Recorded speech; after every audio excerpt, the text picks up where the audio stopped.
Hey everyone, this is DW's Darius and welcome to another day in the fish room. So today we're going to be taking a look at my 350 gallon aquarium, and today I want to break down the price of this aquarium, the price of the setup, and give you guys an idea of how much everything cost. Now before I get into that, I think it's time that I give you guys an update on the fish in this larger aquarium.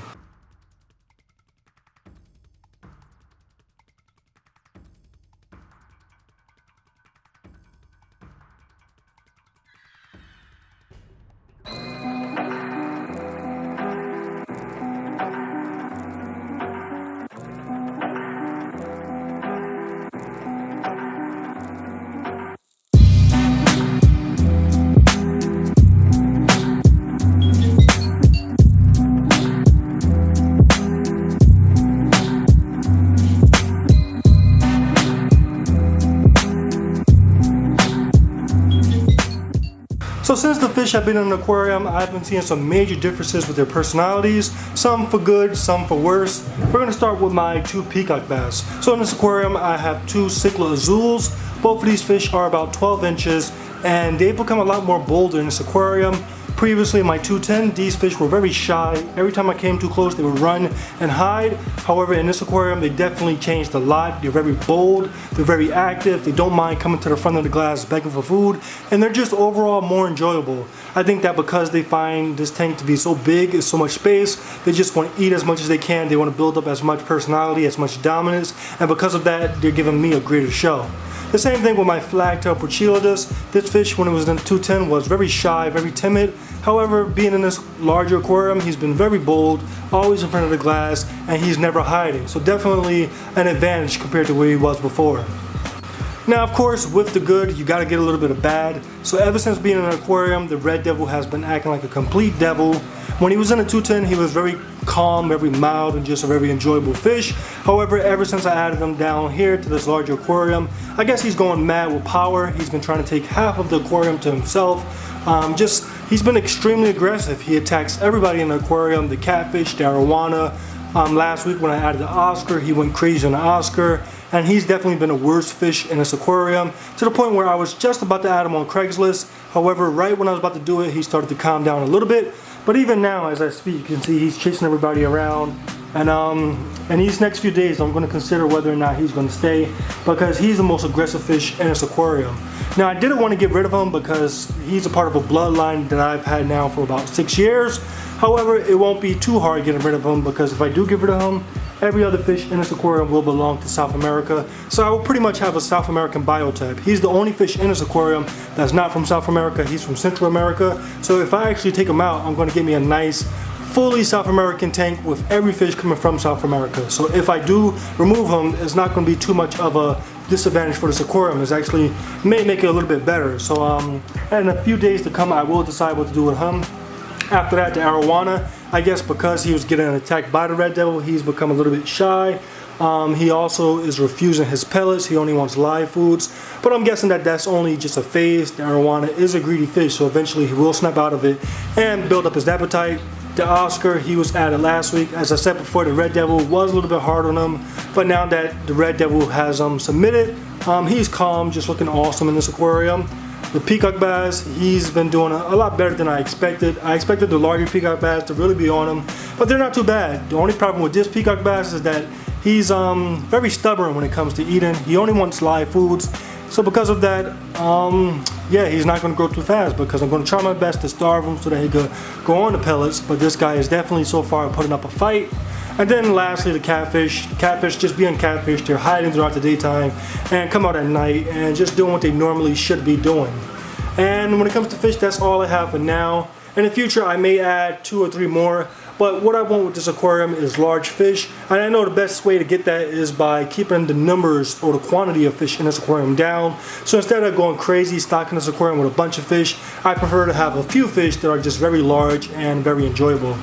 Other than that, I recently added some pothos to this aquarium to see if I could get me a nice root system growing in this aquarium. The pothos will be beneficial because it will help lower nitrites. However, the difference between pothos on this aquarium compared to on my African cichlid tank and inside my 210 is that there's not as much light. I know these plants are low light, but this is definitely going to be a test to see how much low light these plants can handle. But if this plant does take off, it will definitely benefit this aquarium a lot. Now these guys are pretty hungry. I haven't fed them yet, so I figure I'll feed them and then I'll get on to showing you guys how much this aquarium costs. So let me give you guys a quick feeding video just so you guys can get an idea of how these guys look when they eat. So for feeding, I'm going to be feeding some Hikari Master for Delight. For the Arowana, I'm not sure if he's going to eat because, as I said, he has been acting picky lately. He only wants live foods, but I'm going to toss some floating Hikari carnivore sticks, see if he takes those. But yeah, this is just going to be a quick feeding of this tank.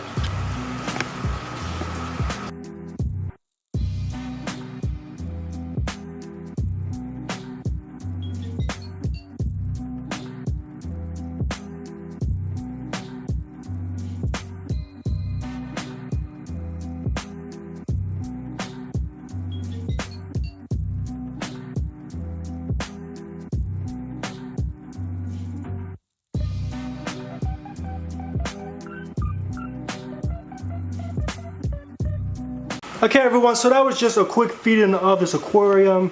Now I know you guys want to know the price of this tank, but before I do that, I still have to feed all my other fish, so I guess I might as well do it on camera. So let's just get straight to it.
Okay everyone, so now for the main purpose of this video, how much did my 350 gallon aquarium cost me?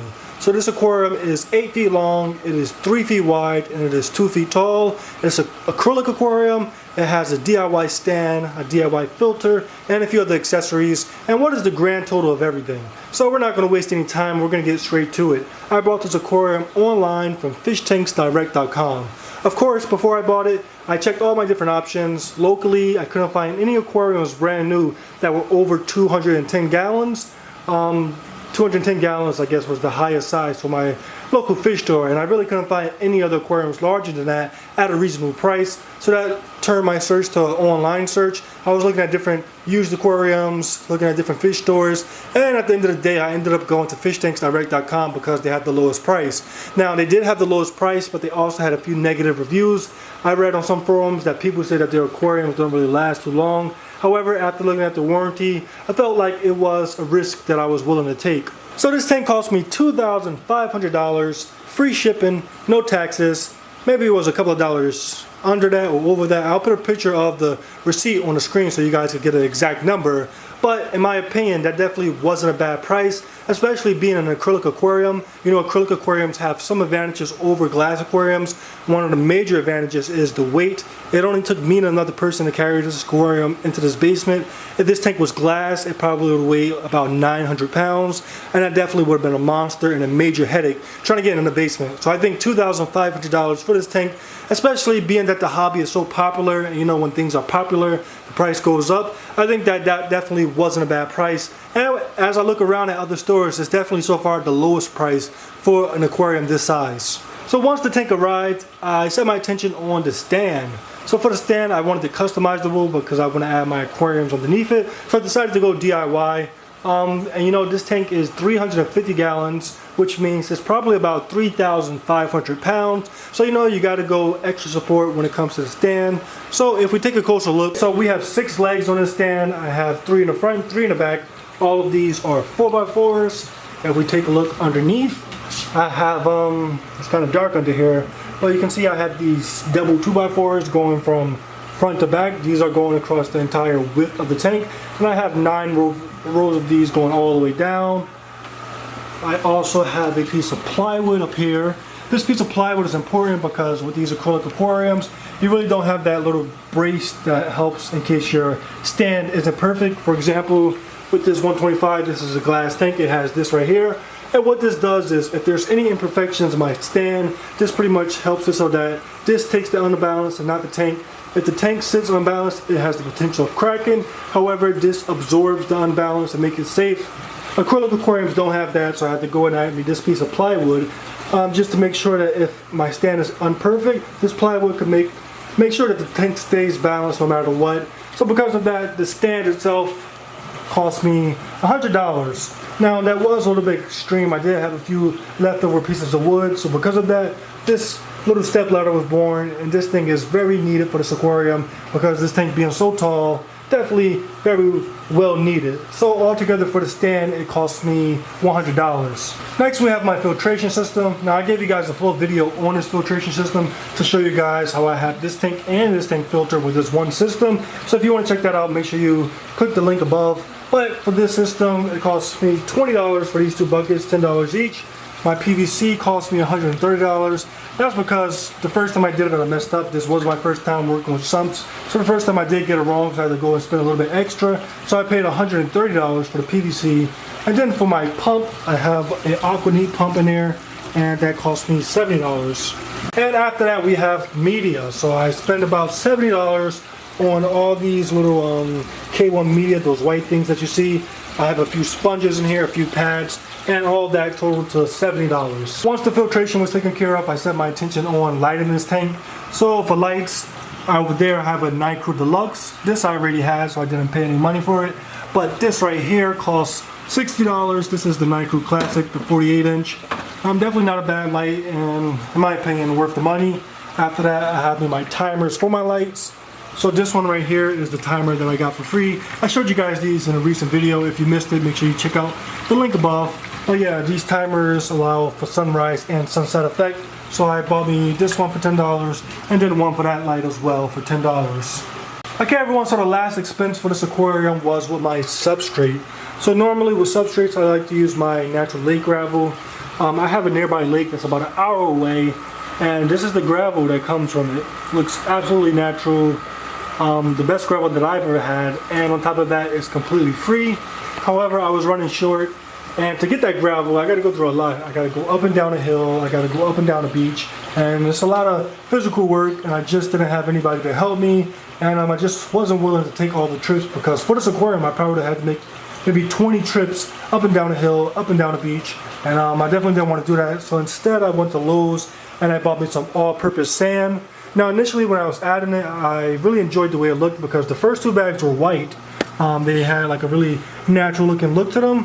However, when I got to the next bag, the 3rd bag, that was more yellow. So the bags were inconsistent. They all were the same brand. However, they all were inconsistent. Some of them were yellow and the last 2 were like gray. And so that's why we have this mix. If you look over here, you can see, let me tone down for you guys.